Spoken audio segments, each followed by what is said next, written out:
E.P. Henry, a leading manufacturer of premium hardscape products and permeable paver systems. E.P. Henry EcoPaver Installation Essentials. When you think about installing E.P. Henry ecopavers, make sure you follow these important steps.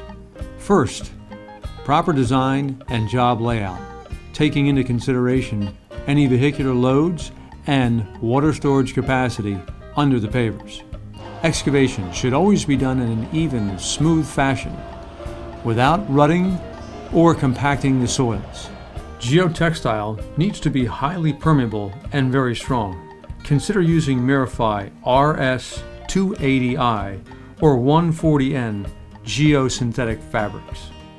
Number 2 stone is the first stone in the base. It is about 2 inches in diameter. This stone needs to be properly compacted, and this layer of stone may be as deep as the design requires.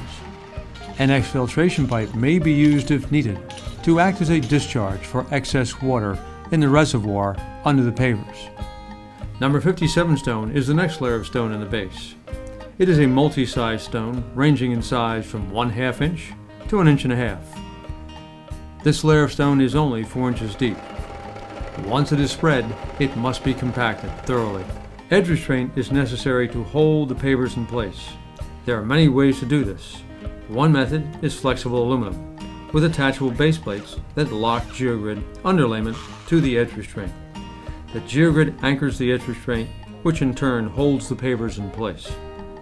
Number 8 stone is the setting bed under ecopavers. This layer of stone is only 2 inches thick and is not compacted before the pavers are set on top of it. When installing pavers, string lines are needed to keep the pattern straight and true. Lay the pavers tightly and evenly. Always use a full-size paver for the border course. Make sure you measure and accurately mark any pavers before making necessary cuts. Accommodating curves on the border course always requires that pavers be marked and cut accurately to taper the units so they can accommodate the curve. After the pavers have been laid, the first compaction is done to seat the pavers into the setting bed.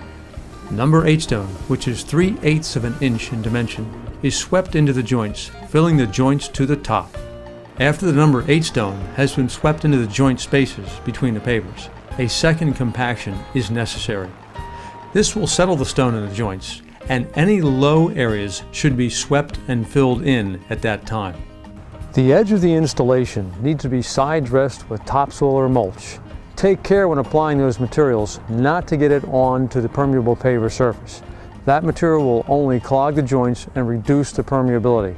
Once that's done, you can seed or plant flowers along the edge, whatever you need to do to finish the job up so it looks great.